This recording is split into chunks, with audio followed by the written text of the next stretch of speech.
Assalamualaikum warahmatullahi wabarakatuh.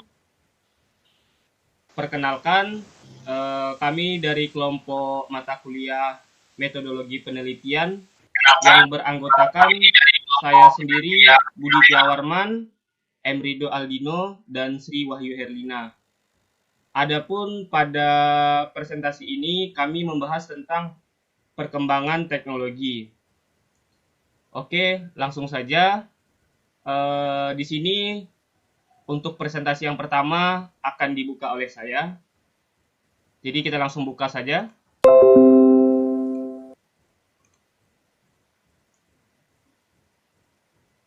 Metodologi penelitian.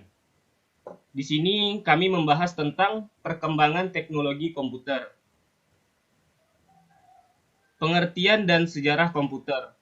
Komputer itu adalah alat yang dipakai untuk mengolah data menurut prosedur yang telah dirumuskan. Kata komputer semula dipergunakan untuk menggambarkan orang yang pekerjaannya melakukan perhitungan aritmatika dengan atau tanpa alat. Tetapi, arti kata ini kemudian dipindahkan kepada mesin itu sendiri. Asal mulanya, pengolahan informasi hampir eksklusif berhubungan dengan masalah aritmatika. Tetapi, komputer modern dipakai untuk banyak tugas yang tidak berhubungan dengan matematika. Ilmu komputer mempelajari apa yang bisa dilakukan oleh beberapa program dan apa yang tidak, atau komputabilitas dan inteligensia buatan. Bagaimana program itu harus mengevaluasi suatu hasil atau algoritma. Bagaimana program harus menyimpan dan mengambil bit tertentu dari suatu informasi atau dari struktur data. Dan bagaimana program dan pengguna berkomunikasi antar muka pengguna dan bahasa pemrograman. Sejarah komputer sudah dimulai sejak zaman dahulu kala. Proses pengolahan data telah dilakukan oleh manusia. Manusia juga menemukan alat-alat mekanik dan elektronik untuk membantu manusia dalam penghitungan dan pengolahan data supaya bisa mendapatkan hasil lebih cepat. Komputer yang kita temui saat ini adalah suatu evolusi panjang dari penemuan-penemuan manusia sejak dahulu kala berupa alat mekanik maupun elektronik. Saat ini komputer dan piranti pendukungnya telah masuk ke dalam setiap aspek kehidupan dan pekerjaan. Komputer yang ada sekarang memiliki kemampuan yang lebih dari sekadar perhitungan matematik biasa. Di antaranya adalah sistem komputer di kasa supermarket yang mampu membaca kode barang belanja. Jadi seperti struk, itu mampu membaca kode barang belanjanya. Kemudian yang menangani jutaan panggilan dan komunikasi, jaringan komputer dan internet yang menghubungkan berbagai tempat di dunia. Perkembangan komputer untuk mencapai keadaan yang sekarang memerlukan proses yang sangat panjang. Berikut saya presentasikan tahapan yang dapat menerangkan hal tersebut. Dimulai pada generasi pertama di tahun 1944 sampai 1959. Saat itu tempatnya sangat besar, memakan banyak ruang untuk satu komputer saja. Tabung hampa udara sebagai penguat sinyal merupakan ciri khas komputer generasi pertama. Pada awalnya, tabung hampa udara digunakan sebagai komponen penguat sinyal. Bahan bakunya terdiri dari kaca, sehingga banyak memiliki kelemahan. Jadi, mudah pecah dan mudah menyalurkan panas. Kemudian, komputer elektronik di dunia pertama, yakni ENIAC, selesai dibuat. Pada komputer tersebut terdapat 18.800 tabung hampa udara dan berbobot 30 ton. Begitu besar ukurannya sampai-sampai memerlukan suatu ruangan kelas tersendiri. Dan inilah gambar komputer pada generasi pertama. Kemudian kita lanjut, generasi kedua pada tahun 1960 sampai 1964.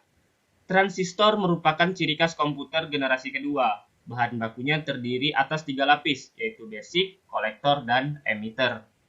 Transistor merupakan singkatan dari transfer resistor, yang berarti dengan mempengaruhi daya tahan antara 2 dari 3 lapisan. Maka daya resistor yang ada pada lapisan berikutnya dapat pula dipengaruhi. Dengan demikian, fungsi transistor adalah sebagai penguat sinyal. Sebagai komponen padat, transistor mempunyai banyak keunggulan seperti misalnya tidak mudah pecah, tidak menyalurkan panas, dan dengan demikian komputer yang ada menjadi lebih kecil dan lebih murah.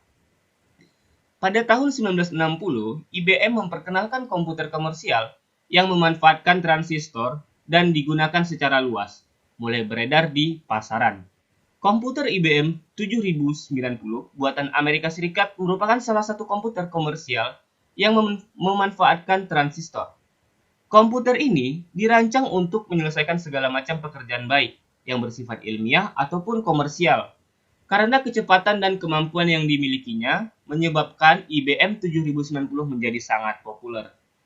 Komputer generasi kedua lainnya adalah IBM seri 1400, NCR seri 304, Mac 4, dan Honeywell model 800. Kemudian di sini ada generasi ketiga dari tahun 1964 sampai tahun 1975. Nah, semakin dari generasi ke generasi, komputer yang ada semakin kecil dan semakin murah dari transistor. Akhirnya memacu orang untuk terus melakukan berbagai penelitian. Ribuan transistor akhirnya berhasil digabung dalam satu bentuk yang sangat kecil, secuil silisium, yang mempunyai ukuran beberapa milimeter berhasil diciptakan. Dan inilah yang disebut sebagai integrated circuit atau IC chip yang merupakan ciri khas komputer generasi ketiga. Cincin magnetik tersebut dapat dimagnetisasi secara satu arah ataupun berlawanan, dan akhirnya mensinyalkan kondisi on ataupun off yang kemudian diterjemahkan menjadi konsep 0 dan 1 dalam sistem bilangan biner yang sangat dibutuhkan oleh komputer. Pada setiap bidang memori terdapat 924 cincin magnetik yang masing-masing mewakili satu bit informasi. Jutaan bit informasi saat ini berada di dalam satu chip tunggal dengan bentuk yang sangat kecil. Komputer yang digunakan untuk otomatisasi pertama dikenalkan pada tahun 1968 oleh PDC 808 yang memiliki 4 KB memori dan 8 bit untuk core memori. Baiklah, segitu presentasi dari saya. Presentasi selanjutnya akan dilanjutkan oleh rekan saya, Sri Wahyu Herinawati. Kepada Sri Wahyu Herinawati, saya persilakan. Baiklah, di sini saya akan melanjutkan pembahasan yang tadi disampaikan oleh Saudara Budi. Yang nomor 4 yaitu ada generasi komputer keempat pada tahun 1975 sampai sekarang. Mikroprosesor merupakan ciri khas komputer generasi keempat yang merupakan pemadatan ribuan IC ke dalam sebuah chip. Karena bentuknya yang semakin kecil dan kemampuannya yang semakin meningkat dan harga yang ditawarkan juga semakin murah, mikroprosesor merupakan awal kelahiran komputer personal. Pada tahun 1971, Intel Corp kemudian mengembangkan mikroprosesor pertama dengan seri 4004. Contoh generasinya adalah Apple I komputer yang dikembangkan oleh Steve Wozniak dan Steve Jobs dengan cara memasukkan mikroprosesor pada sirkuit board komputer. Di samping itu kemudian muncul TRS model 80 dengan prosesor jenis Motorola 6080 dan Zilog Z80 menggunakan 68 KB RAM standar. Komputer selanjutnya komputer Apple IIe yang menggunakan prosesor jenis 6502R serta RAM sebesar 64 KB. Merupakan salah satu komputer PC sangat populer pada masa itu. Operasi sistemnya digunakan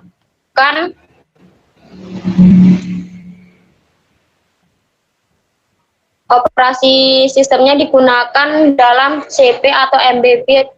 Komputer ini sangat populer pada awal tahun 80-an.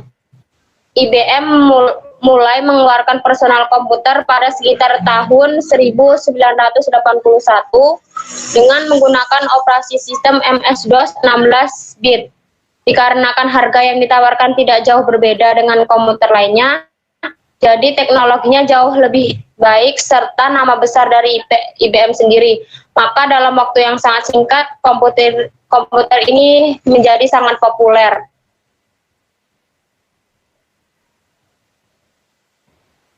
Selanjutnya generasi kelima dipakai pada tahun sekarang dan masa depan.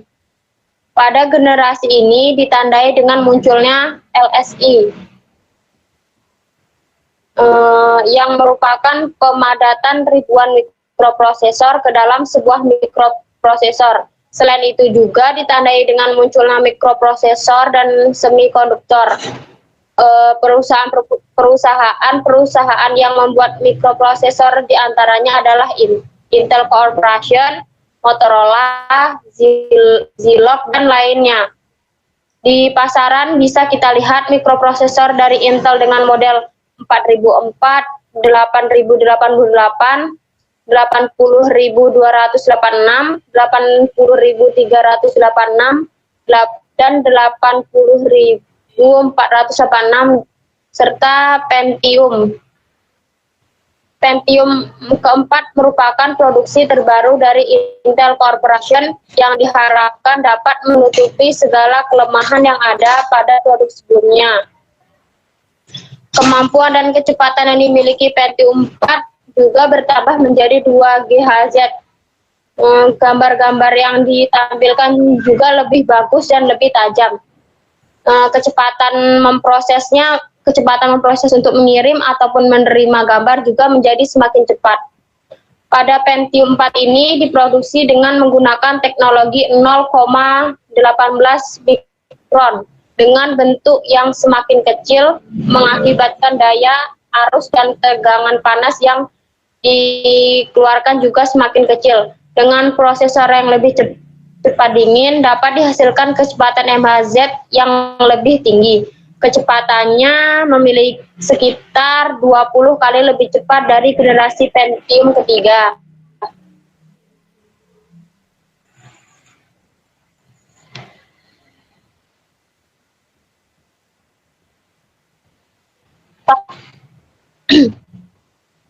Selanjutnya, perangkat pada komputer. Yang pertama, perangkat keras. Perangkat keras dibagi beberapa macam. Yang pertama ada motherboard atau papan utama. Motherboard atau mainboard adalah komponen utama yang membangun sebuah komputer berbentuk papan persegi dengan slot-slot untuk memasukkan komponen-komponen lain.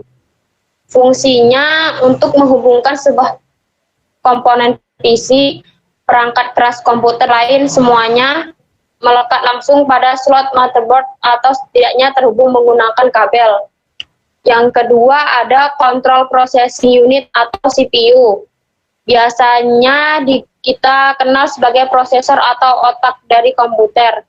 Fungsi dari CPU ini memproses dan mengolah semua kalkulasi dan perintah-perintah yang membuat komputer dapat dioperasikan. Karena panas yang dihasilkan, CPU selalu dilengkapi dengan kipas dan juga untuk mengurangi suhunya. Pada jenis CPU terbaru sudah dilengkapi pula dengan Graphic Processing Unit atau GPU yang terintegrasi ke dalam CPU sebagai pengolah data-data grafis. Yang ketiga ada Random Access Memory atau yang biasa kita sebut dengan RAM. RAM fungsinya sebagai tempat transit data sementara untuk operasi yang tengah dijalankan oleh CPU. RAM bersifat volatile, artinya perangkat ini tidak menyimpan data secara permanen, hanya untuk operasi yang dibutuhkan saja.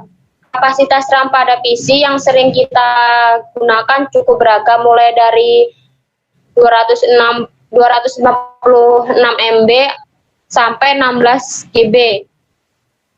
Selanjutnya yang keempat ada Video Graphic Array atau sering kita sebut juga dengan VGA. VGA card atau kartu grafis berfungsi sebagai penghubung yang memungkinkan pengiriman data-data grafis antara televisi dan perangkat display seperti monitor atau proyektor. Sebagian besar komputer memiliki VGA yang terpisah sebagai kartu ekspansi yang dipasang pada slot motherboard. Namun ada juga komputer yang mempunyai VGA terintegrasi pada motherboard atau pada CPU-nya.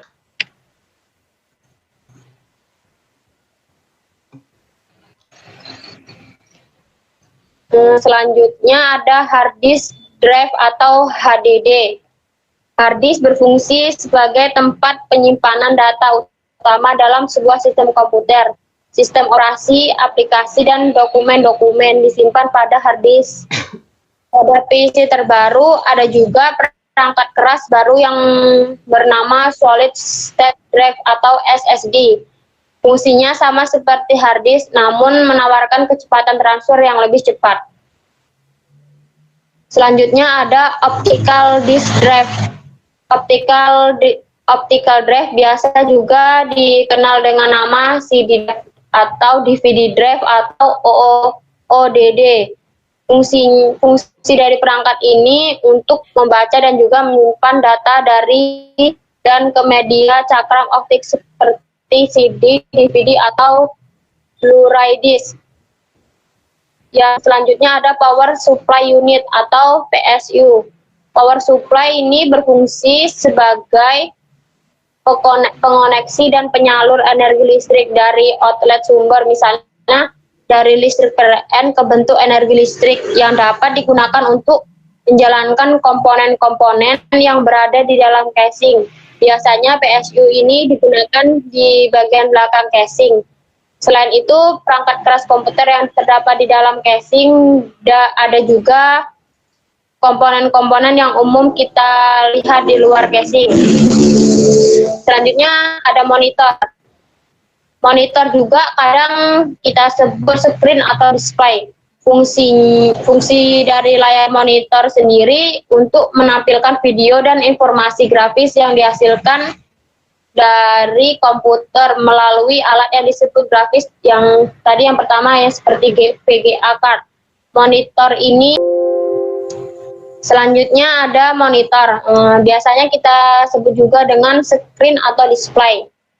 Fungsi dari layar monitor yaitu untuk menampilkan video dan informasi grafis yang diberikan dari komputer melalui alat yang disebut kartu grafis atau VGA card.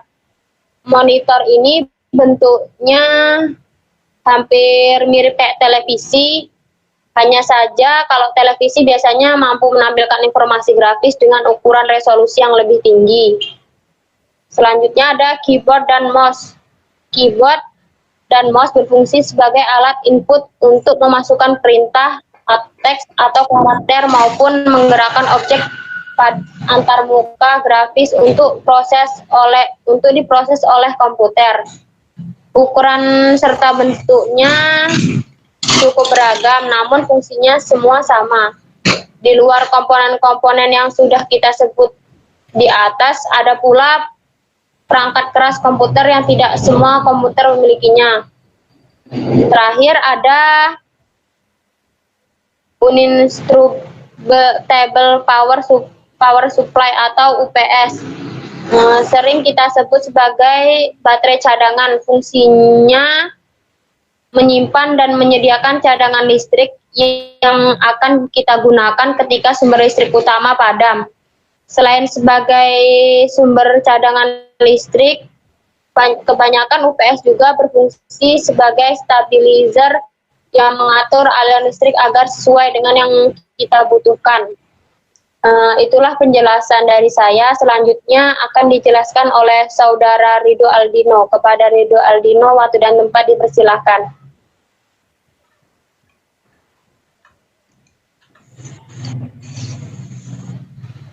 Ya, selanjutnya saya akan menjelaskan materi. Selanjutnya adalah printer dan scanner. Printer berfungsi sebagai alat output cetak dari dokumen elektronik, baik bentuk teks maupun grafis. Pada komputer rumahnya biasanya menggunakan kertas sebagai media cetaknya, sedangkan fungsi scanner adalah kebalikannya dari printer, yaitu memedia input data dari luar komputer ke dalam bentuk elektronik yang dapat diolah secara digital. Selanjutnya ada speaker. Berfungsi dari speaker adalah sebagai alat output suara yang dihasilkan dari komputer. Selain speaker, sering juga kita temukan orang yang menggunakan headphone atau headset sebagai alat output suara.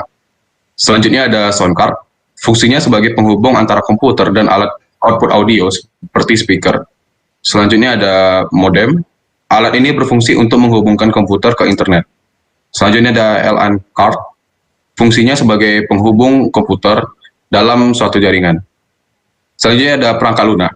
Perangkat lunak adalah istilah umum untuk data yang diformat dan disimpan secara digital, termasuk program komputer, dokumentasinya, dan sebagai berbagai informasi yang bisa dibaca dan ditulis oleh komputer. Dengan kata lain, bagian sistem komputer yang tidak terwujud. Istilah ini menunjukkan perbedaan dengan perangkat keras komputer. Perangkat lunak pada komputer meliputi semua software yang ada pada komputer yang digunakan dalam pengoperasiannya seperti perangkat pengolah kata atau kita sebut sebagai Microsoft Word, perangkat pengolah angka atau Microsoft Excel, perangkat untuk presentasi atau Microsoft PowerPoint, atau pengeditan gambar seperti Adobe Photoshop, CorelDRAW, Photoshop Sketch, Photoshine, atau Adobe After Effects. Selanjutnya ada peranan komputer. Peranan komputer dalam kehidupan sehari-hari sangat banyak dan sangat membantu, mempermudah, mempercepat pekerjaan manusia. Diantaranya adalah dalam hal pertama ada bidang pendidikan. Dengan adanya komputer, mempermudah bagi pegawai administrasi sekolah untuk membuatkan kurikulum, pengajaran, jadwal pelajaran sekolah, membuat daftar siswa, membuat daftar nilai siswa, membuat absen siswa, membuat perhitungan gaji pegawai, dan membuat perencanaan pengajaran bagi guru sekolah. Mengakses informasi pendidikan lewat internet sering perkembangannya zaman internet telah merambat ke sekolah-sekolah setingkat kecamatan, sehingga akses informasi pun semakin mudah diperoleh untuk kemajuan pendidikan tiap-tiap sekolah. Selanjutnya ada bidang kesehatan, yaitu untuk mempermudah dokter dan perawat dalam memonitor kesehatan pasien. Monitor detak jantung pasien lewat monitor komputer, aliran darah, memeriksa organ dalam pasien dengan sinar X sebagai contoh saat perawatan almarhum mantan Presiden Soeharto di Rumah Sakit Pertamina Jakarta pada tahun 2008.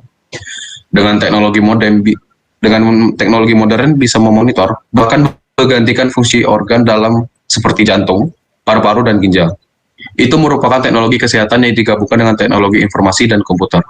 Selanjutnya ada pada bidang transportasi. Dengan komputer, semua jadwal dan jalur penerbangan yang transit di bandara bisa diprogramkan dan dijadwalkan dengan komputer. Untuk menerbangkan sendiri, pesawat dilengkapi dengan peralatan komputer. Bahkan, setelah mencapai ketinggian tertentu, pesawat bisa diterbang otomatis dengan pilot otomatis yang sudah diprogram di dalam komputer. Dengan komputer, bahkan kapal laut bisa ditentukan koordinatnya dan arah gerak kapal. Demikian juga penjualan tiket di bandara, stasiun, dan terminal bus. Selanjutnya ada pada bidang jasa pengiriman barang, yaitu kantor pos bisa mengirimkan dokumen pengiriman barang lebih cepat dan akurat. Dengan adanya komputer dan internet, orang tidak lagi menunggu berhari-hari dalam mengirim surat. Cukup lewat email saja lebih cepat dalam sekejap. Jadi dunia menjadi semakin sempit, dalam arti bisa diakses sedemikian cepatnya.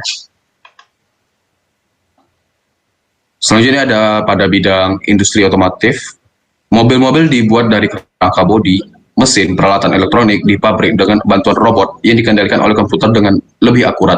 Dengan bantuan komputer, pabrik-pabrik otomotif bisa memproduksi mobil dalam jumlah ratusan per bulan, yang tidak mungkin dikerjakan secara manual dengan tenaga kerja manusia. Selanjutnya ada bidang jasa konstruksi. Dengan komputer, para insinyur dan arsitek mendesain gambar konstruksi dengan permodelan dan perhitungan yang akurat, cepat, dan tepat. Gambar konstruksi didesain menggunakan program CAD, sedangkan untuk perhitungan analisis dan penganalisis kekuatan menggunakan program SAP 2000 atau STEP 3 yang dioperasikan dengan bantuan komputer. Selanjutnya ada bidang pertahanan dan keamanan. Negara maju seperti Amerika telah dilengkapi dengan peralatan satelit yang dikendalikan dari bumi untuk memantau serta memetakan keadaan di permukaan bumi dengan teknologi komputer.